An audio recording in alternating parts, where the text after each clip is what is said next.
kicking off another set of 5 songs in a row. In this tutorial, I'm going to explain how to spice up the liner you just heard with simple editing effects. Here is the music track.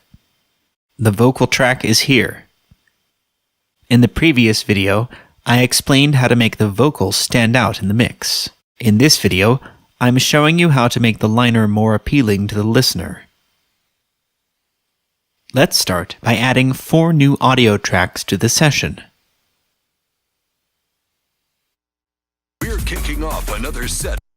I want to repeat the word set 3 times. I am selecting this part that I will copy and paste to the tracks underneath. Here, here, and there. Let's cut the primary vocal track, because I don't want to hear it during the repetition. And then move the rest of the vocal take to another track. Let's create a small space between of and 5. So the phrase is more in sync with the beat. Before I move forward, I want to make sure that all these tracks have the same intensity, even though they will sound different. Let's set a group for all these tracks with vocals. Here it is, to the right of your screen.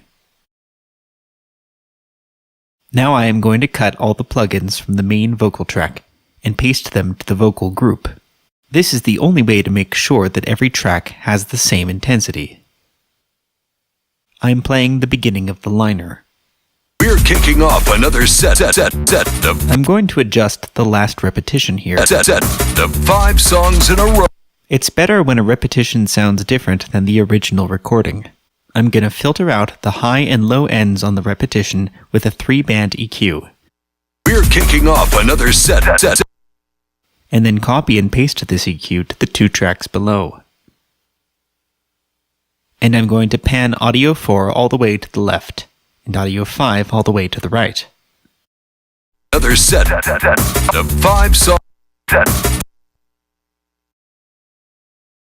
Let's work on the last part of the vocal of 5 songs in a row that I want to sound different than the first part.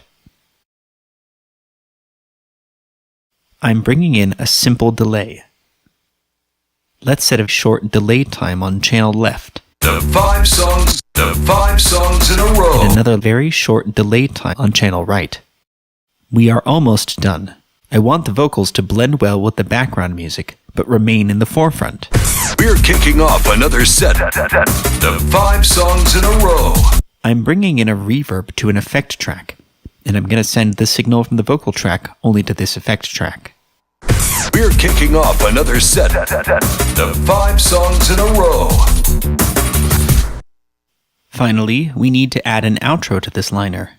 It wouldn't be really pretty to let the music end after the vocal, so I'm going to do short edits in the beat.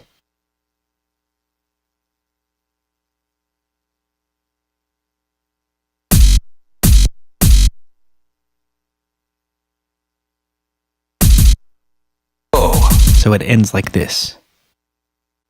We're kicking off another set. The 5 songs in a row. Now we have a consistent 6-second liner that is not boring, not overkilled with effects, and that fits all type of radio stations. If you only watched this video tutorial, I encourage you to check out the video where I share the techniques that will allow you to make any voiceover recording stand out of the background music and effects. Thanks for watching.